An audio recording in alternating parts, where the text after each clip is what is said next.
Hey guys, it's TheFrXion here, Tiger12, however you gonna call me, I really care. And today we are going to be looking into one of the newest additions to World of Tanks, and that is the KV2R Warhammer 40k edition. And without further ado, I have just received the news of this tank and its existence, and I have to be honest, I think a lot of people were rather surprised with its announcement.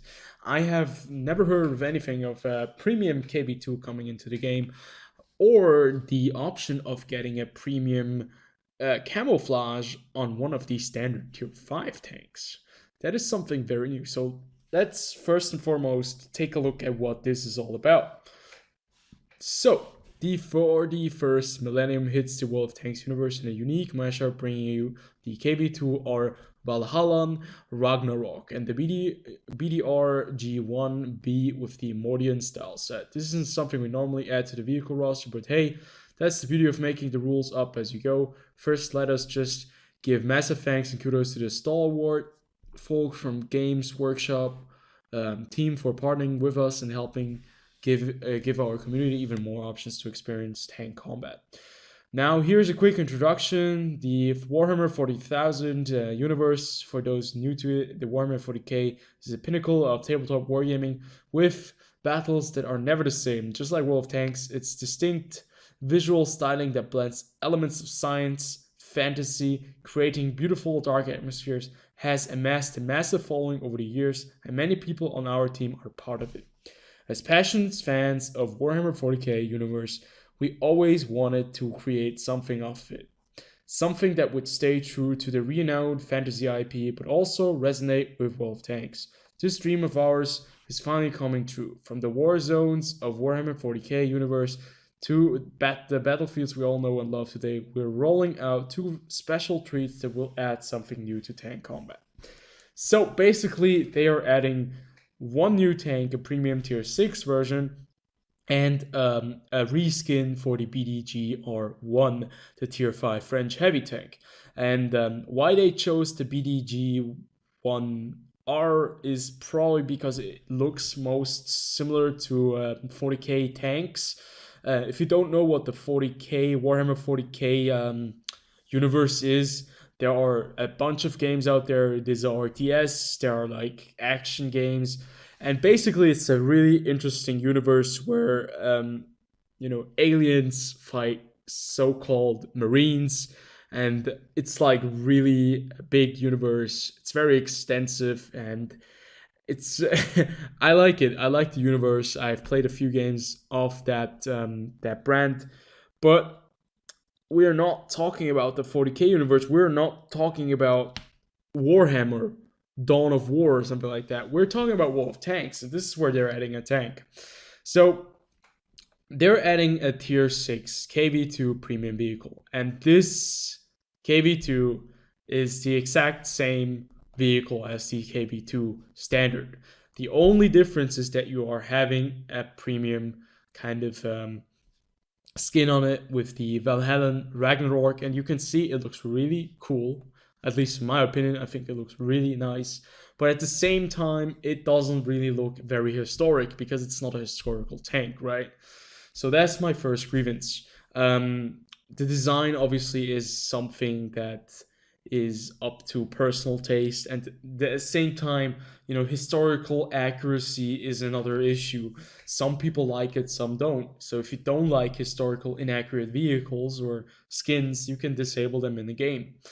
But this brings me to the point where I'm kind of worried that they will drift off into a kind of direction where they might go into too much cartoonish tanks, kind of a distance and way. If we remember, there are quite a few shows out there about tanks and tank girls. I'm not even sure what it's called.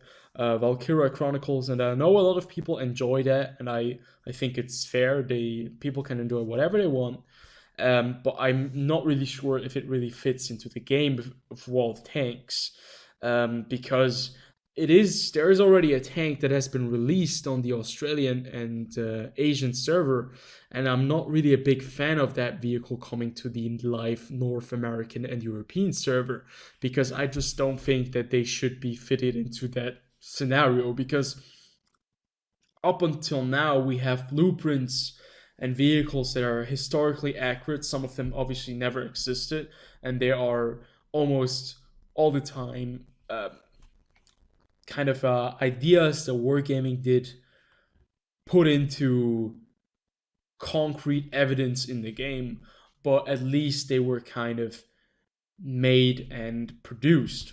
We cannot say the same about the KV2 or Valhallan Ragnarok, but I think it's not too bad. But maybe it's just because I like the universe, and some people don't like the universe. Well, they don't want to see something like that in the game. Obviously, you can deactivate that, but what if they add more tanks that don't just have the skin, that are basically very, very kind of anime and fantasy looking, and people will not like that? Well, it's difficult, because I think on the one hand it's really cool that they're making such kind of connections with other universes, and I think it's um, their free will, and they're free to do whatever they want, obviously, because it is their game. But in the long haul, is it going to hurt the user experience, or just basically um, the people? Because obviously not everyone is a big fan. Now, looking at this tank as of a perspective on the balancing department, well, it's basically a KV2, and it has all the same statistics. It's not different from another KV2. It's just a premium tank where you can train your crew, and where you make some additional credits. But other than that, it's a premium tank, and it's a KV2, excuse me. And I think that's how they should do premium vehicles.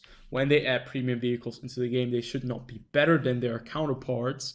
They should be on the same level, and I think they should have something unique, very special to them, which is this skin, which you can actually take off the tank, as I have heard recently. And I think that's not too bad. Why not? Premium KV2 that does the same as a normal KV2. To all the people who want it, well, I don't think there's a problem. You can buy it. It's no big issue for me, because I can still play my KV2 standard if I want to play a KV2.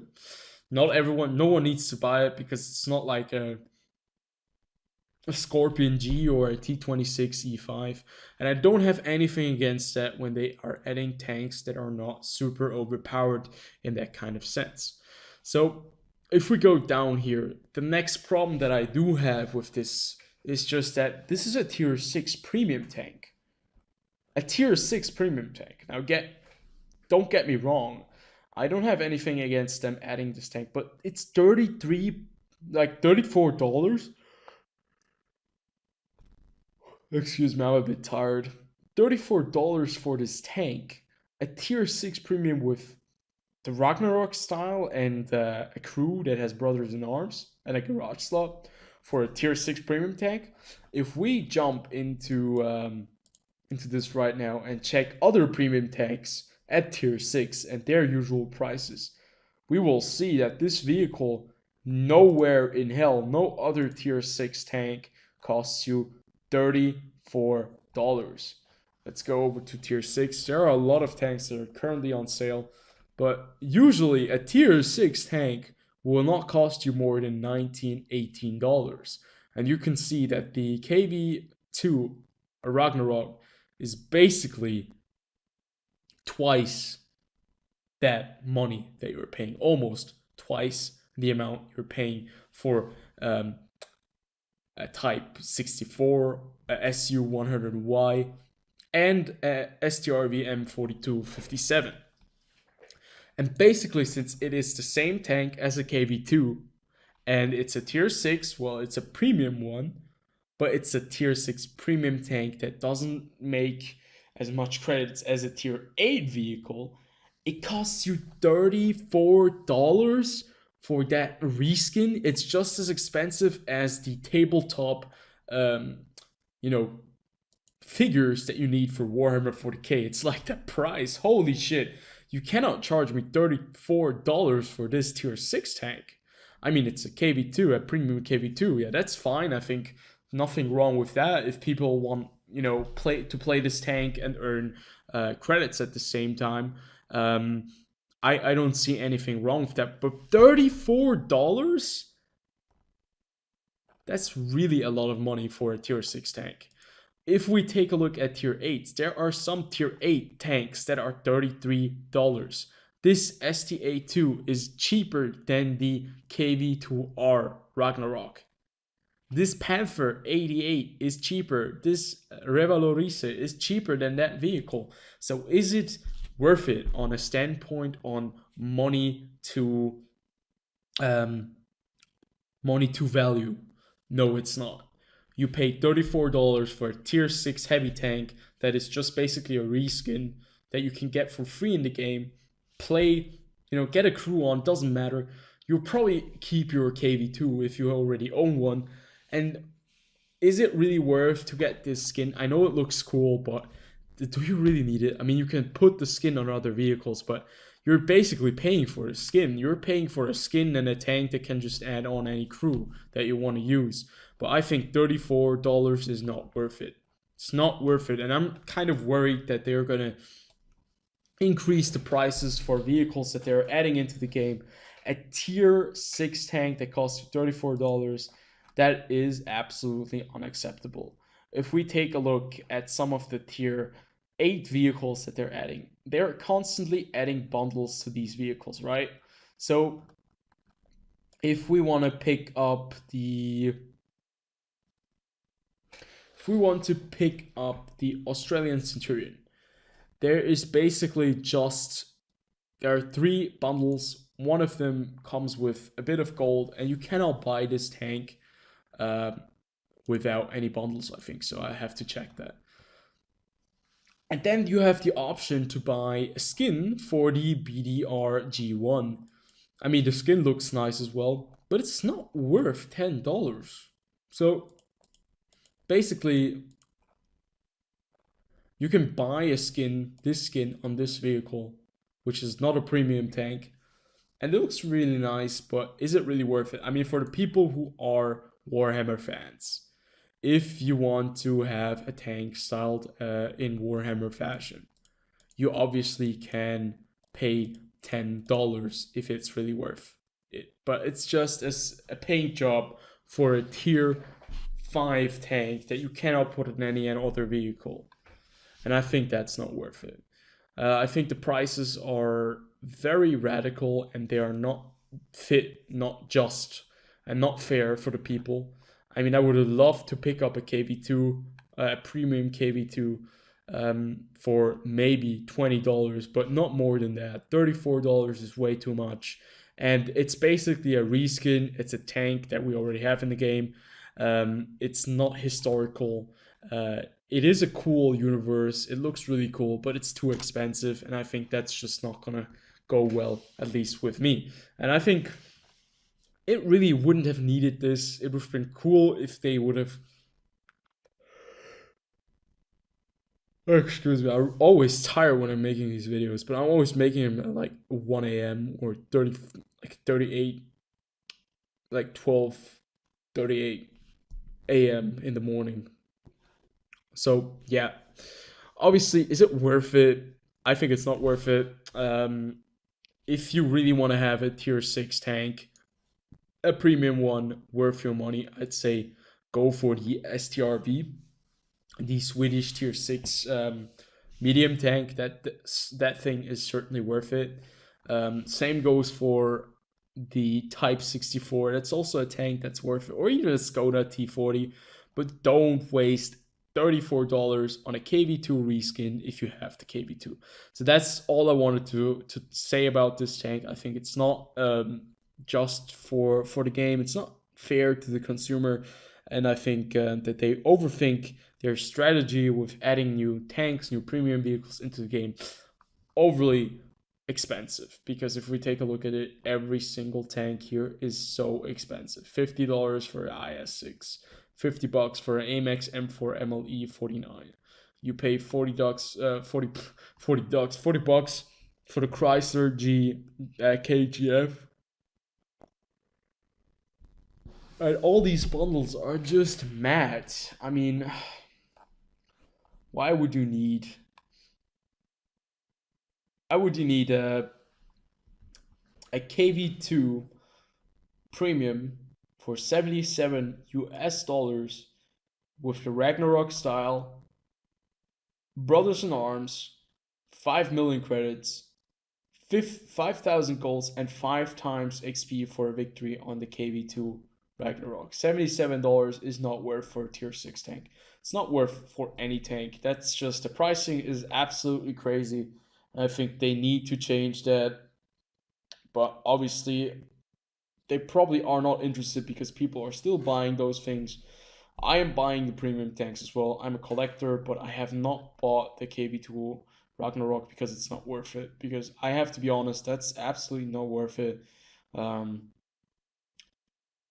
You shouldn't get that because it's not worth your time, it's not worth your money. Just get the standard KV2 if you really want to play the KV2 again, or just get another tier 6 tank. With this money, you can get a tier 8 vehicle. You could get the IS2, which is on a special sale right now. This is also a very good premium tank. Or you can just get a tier 8, pay a little bit extra, pay like $4 extra. You can get the Panzer 58 Mutz. Or you can put some $10 extra and you can get the pack 88 centimeter Yak Tiger. So yeah, that's all I had to say today. I hope you guys did enjoy it. As always, I'd love to hear your guys' opinion on this matter on the KV2 Ragnarok. Do you think it's the right way Wargaming are going right now, or do you think that Wargaming should definitely rethink their strategy of selling premium tanks that kind of are too expensive? As always, I see you guys in the next one. Peace out.